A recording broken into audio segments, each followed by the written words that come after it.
box trucking. I'm currently sitting in Monique, Illinois, waiting to get loaded. Every time I come here, I plan on being here at least an hour and a half, 2 hours. They usually, this particular pickup, they set it for 12:45 p.m. Last time I got here at 12:10 p.m.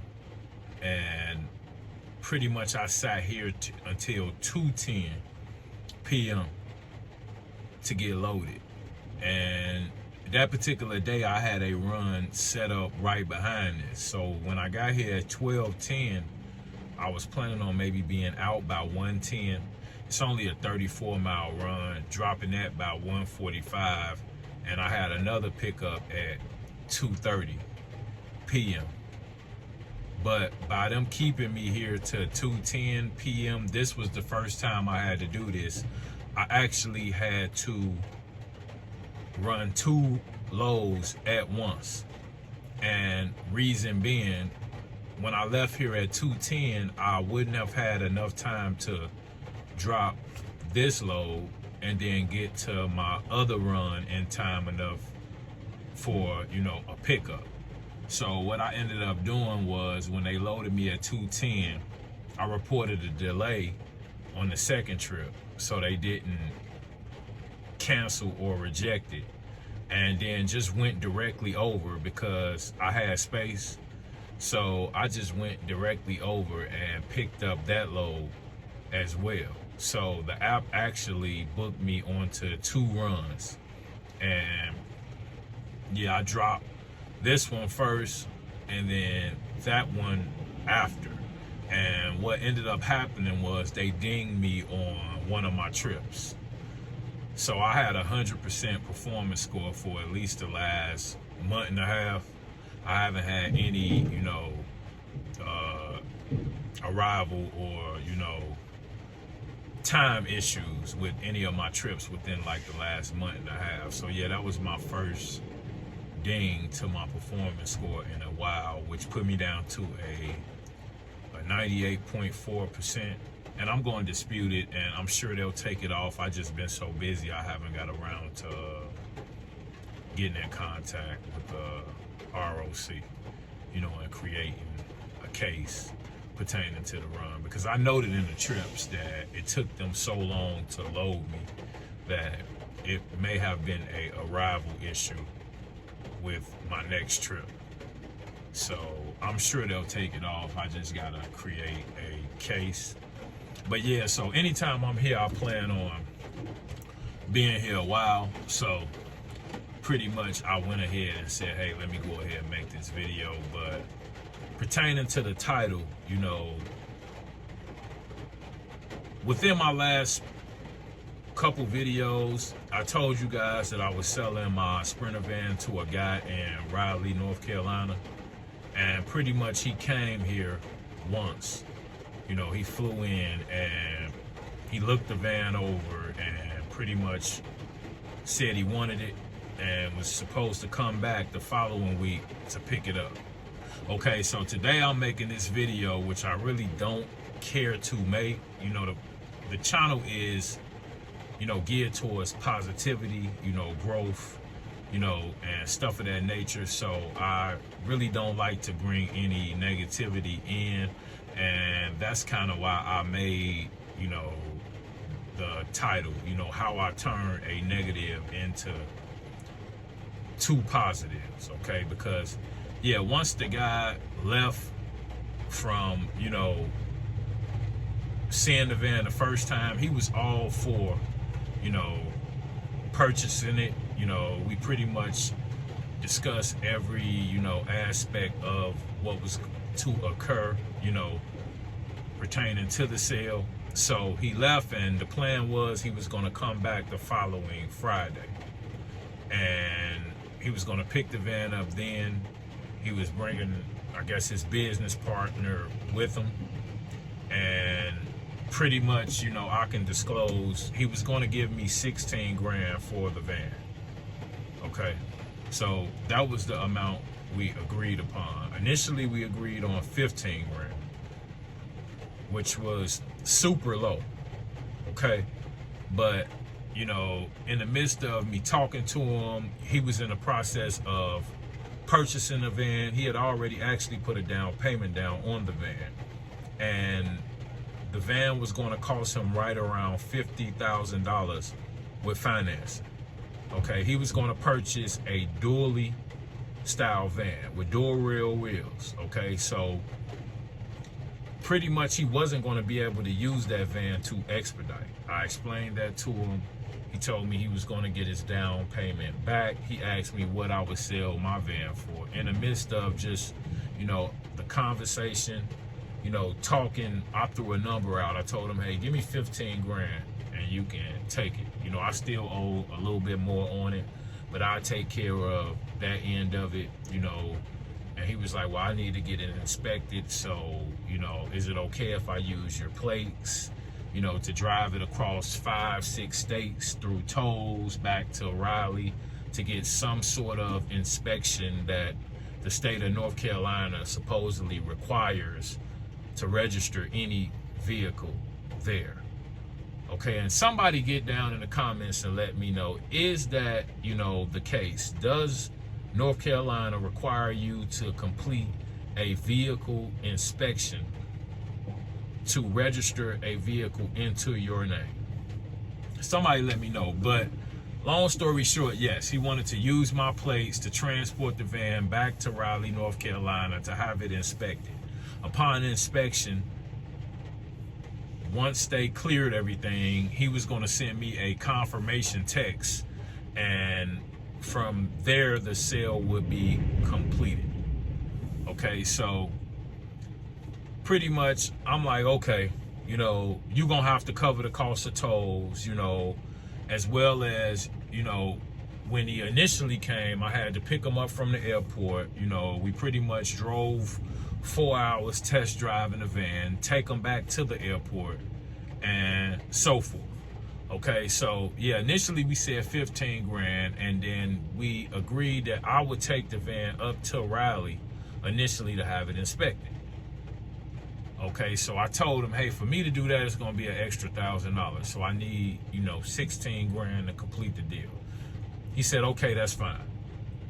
Okay, so upon leaving, at some point within the next couple days after he initially came and saw the van, he called me back and he said, hey man, me and my buddy, we just gonna come up next Friday and we're gonna, you know, get the van. We're gonna fly in. You know, they pretty much worked at the airport, or he worked at the airport, so he got like buddy passes or free flights, so he was able to fly at will. So he said they were gonna fly in Friday.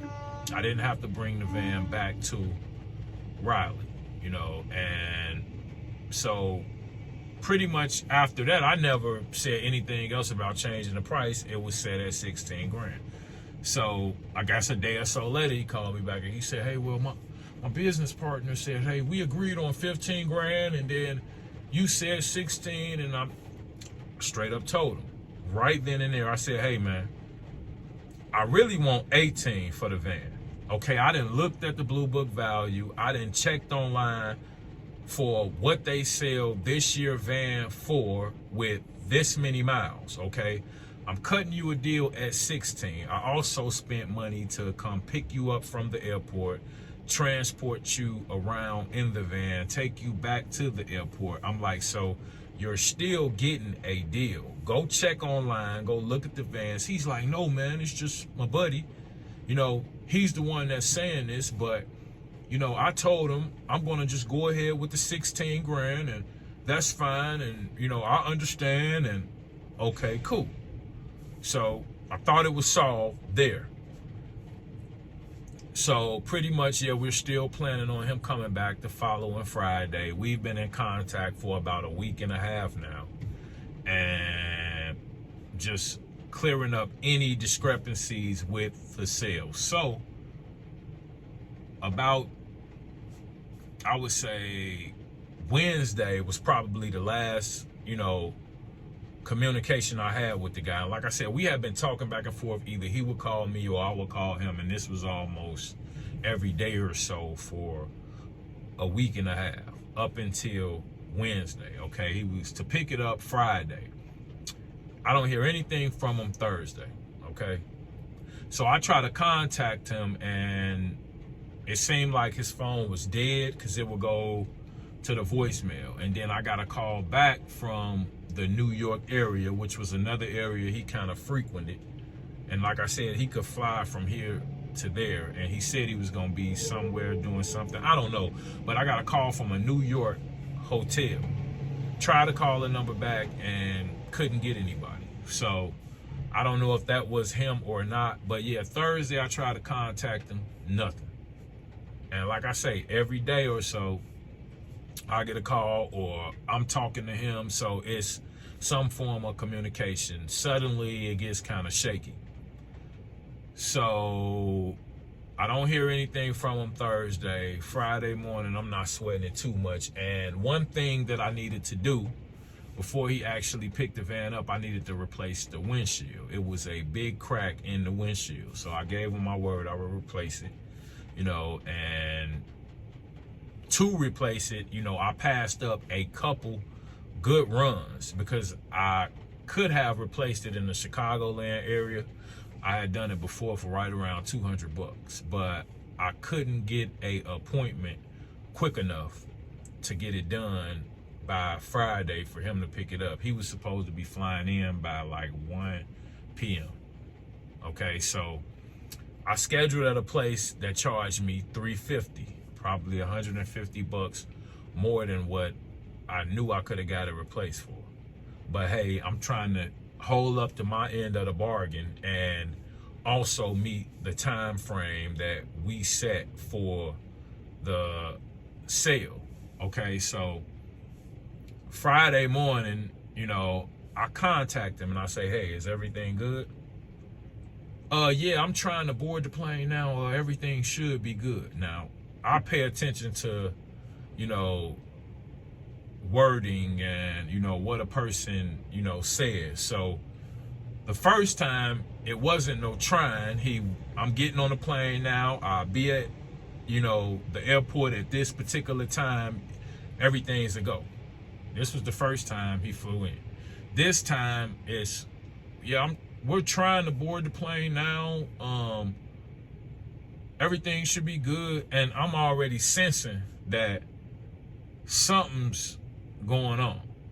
So I text him straight out and say, hey man, should I wait to get this windshield replaced? I told you I'm gonna spend $150 extra to get this done today where I'm at, so I can get it to you. Now, if I don't need to do that, I can save, you know, some money and wait. No, bro, do it. It's exactly what he texted me. Okay, cool. So I go ahead and set everything up to go through with getting the windshield replaced. Okay. Before I actually get to, you know, the place to replace the windshield, suddenly he texts me and tells me that the systems at the airport went down. All of the systems at the airport mysteriously went down. He wasn't going to be able to board the flight. So they were going to have to now fly in Sunday evening, and we would complete the deal Monday, because we still needed to go to my bank and have the contract. I wrote up an entire contract stating each, you know, detail of the sale, what was to happen, what would void it, and so forth. So yeah, we were supposed to go to the bank and, you know, have that notarized, and pretty much that would, you know, protect us both.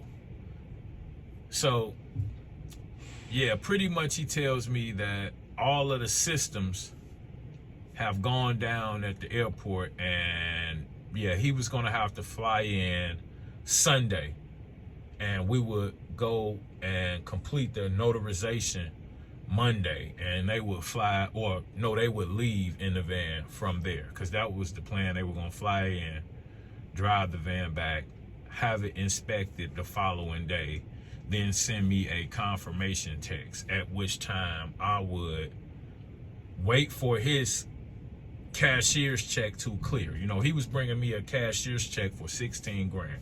It's going to take 4 days to a week to clear my bank. Once I saw that check clear, then I was going to add my monies with, you know, his, and wait for the title to come back. The day the title returned, I was to overnight mail it to him, as he was to overnight mail me my plates once he completed the inspection. So all of this was already in the contract. So yeah, he tells me the systems went down. This is about maybe, I don't want to say about 9 a.m. Friday morning. I'm scheduled to get the windshield replaced at 11. So I still go ahead and go through with showing up to get the windshield replaced.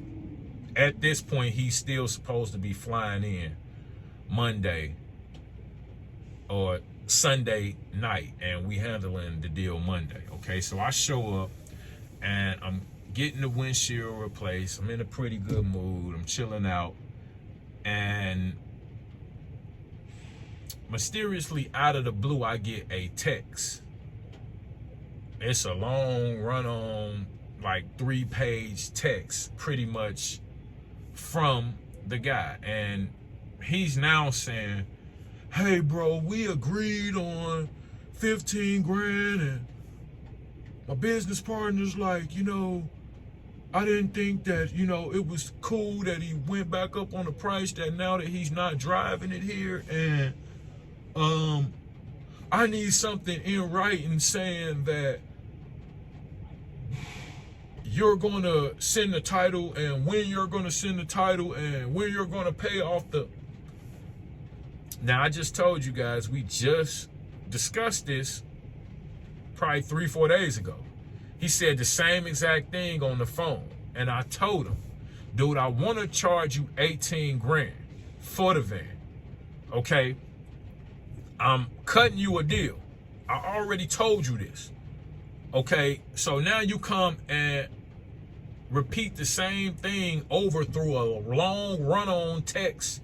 You know, and then I started to think, you know, we've been talking on the phone back and forth, you know, making phone calls for a week and a half. All of a sudden now it's run on text. You know, when did we start texting to complete business deals? You know, you can't do that. So pretty much I'm like, I'm about to call this guy, because, you know, he tripping. Because it's like, I just talked to you about this, and now you know, I need this in writing, and you talking all big about, you know, hold on. So I call his phone. He don't answer. It rang 3 times. He forwarded me to the voicemail. No, that's exactly what happened. At this point, I'm like, man, I'm not selling this dude the van. At that point, when I was sitting there getting the windshield replaced, I'm like, I'm not selling this guy the van. You're not about to get my van back to Raleigh, North Carolina, you know, 12, 13 hours away, and go to crying about this, that, and the third, stuff that you done already. So I was thankful that he made that move. You know, I would have hated for this guy to get way back, you know, with my investment. And like I said, go to crying and making up excuses. You know, you done rode in the van for 4 or 5 hours. We done went up the interstate at 80 miles an hour. You, oh yeah, I'm getting the van, bro, this, that, and the other. You know, you repeat my business motto to me, you know, preparation, persistence, and so you know I'm busy. You know, you see it. And you proceed to take, you know, 2 weeks of my time, you know, setting up and doing all of this different stuff to wait to the day of, and then the system supposedly go down, and then now you need all of this in the contract, stuff that I already put in. Part of the issue was I asked him to complete the letter for notarization. I needed the address to the place that he was getting the van inspected, and his home address where I was going to send the title. I already had my home address in the letter so he could overnight my plates, you know. And so I'm taking a risk letting you go over 5 or 6 states with my plates through tolls and my investment for you to get some so-called inspection. You know, all of these accommodations for you to get a van for cheap. And this is exactly what I told him, you know, before I actually called him. I'm like, you know, all of these accommodations for you to get a van for cheap. You know, it's, so when I called him and he didn't answer the phone, he forwarded me to the voicemail. Like I said, I don't know why, but I've always performed best under pressure. And at that point, I'm like, man, I done cleaned the van out. Got all of these, you know, pretty much accommodations done. The windshield's being put in right now. Okay, what you gonna do? And it's like a light popped on in my head and said, dude, why wouldn't you call the people you bought the van from and see if they want to buy it back? So at that moment, I literally called the car lot I bought the van from, spoke with the guy that sold me the van, and I just said, hey, man, I got a Sprinter van. It's in great shape. I bought it from you guys. Do you buy them back? He said, yeah, what do you have? I said, I got a 2014 with 200,000 miles, such and such. And then he looked me up by my phone number. He said, okay, I remember when you bought the van. You bought it with 87,000 miles. He said, yeah, I see the van. He said, so what you want for it? I told him, I said, man, I've been in talks with a guy from North Carolina. He's offering me 16 grand for the van. Man, if you give me 16 grand, I will bring it to you. I'm like, the guy's running all of this stuff about what he wanted a contract. He said, man, no, I can take care of everything. He said, you bring me the van, I send a check to your credit union. He said, deal done. He said, we don't have to go through none of that. And so I'm like, well, can you get me 16 grand on it? And he's like, I could see the smile on his face, because I looked on his site. He was selling them for 26 to 28 for a van that year with the same exact mileage. Okay, so I'm knowing he's gonna, you know, make a great profit on it. But I could hear the smile on his face. He's like, well, well, send me some pictures. So I went in and I sent them pictures of the inside, sent them pictures of the outside, the doors, everything. And pretty much the first text he sent me back after that was, bring it. Because he sent me his personal cell. I sent him the pictures. And the next text back was, bring it. Okay, but mysteriously, during the conversation of me explaining to him the situation and that I wanted to sell the van, the guy from Raleigh, North Carolina called me back. I didn't even answer. I just let it ring, and I'm like, I'm done. I'd already made the decision that I wasn't going to sell that guy the van. I'm not taking a risk if you getting, you know, like I said, 12, 13 hours away and then running a bunch of BS, and I got to figure, no. And in the end, like I said, I'm glad that he made the moves that he made and kind of let me know in advance, you know, that wasn't going to work out. It wasn't a good idea, you know. But yeah, so pretty much at this point, you know, I just have to take the van. I've been so busy and tied up on runs that I haven't had a chance to get the van to him. But as soon as I, you know, get the van there, the deal is done. So pretty much, you know, that's how I turn the negative into the first positive. Ironically, as I'm sitting getting the windshield replaced, after I call the particular car lot where I bought the van, I look over and they got a big window. It was almost like a movie, because I looked over and I'm sitting in a chair in their lobby. I could see them through the window replacing the windshield to the Sprinter, and I just see a box truck pull in, 26-footer with a lift gate, and he let the lift gate down, and behind the truck, I had saw the little shop, but I didn't pay it much attention. It was a used appliance shop.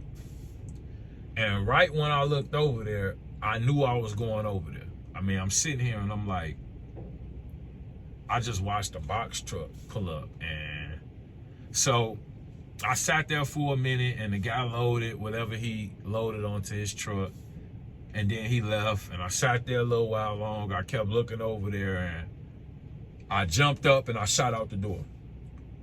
Went in, and as I'm going in, I'm like, hey, are you the owner? And he's like, no, he's inside. So I went in, I talked to the owner. I said, hey, I'm an independent contractor. I saw you had a box truck outside. I actually rent one of those. And I do Amazon at night, but, you know, I don't have much going on during the day right now. So, you know, I have a truck just sitting on my driveway. So pretty much he said, yeah, you know, I can use you. He said, what you want to charge me? And right then I didn't know exactly what I wanted to charge. I told him it just kind of depended on the workload.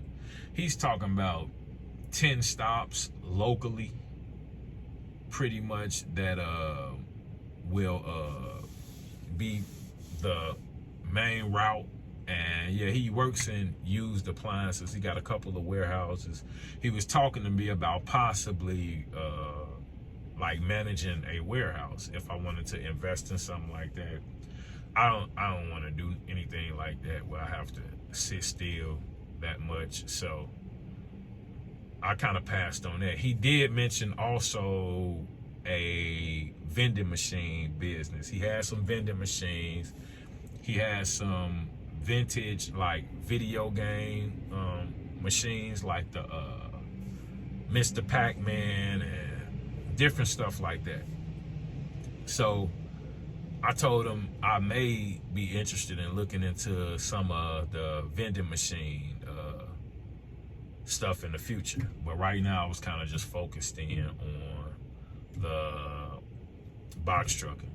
So he told me he definitely could use me. He told me to get him a price and get back with him, and we could kind of go from there. But he says he runs 7 days a week from 9 a.m. to 5 p.m. and yep, he definitely could use me. So we'll see how that works out. But that's how I turn one negative into two positives. You know, as I'm sitting and a guy's bagging out on the deal, I was able to turn right around and within minutes get a real actual sale for my van and pick up some potential daytime work.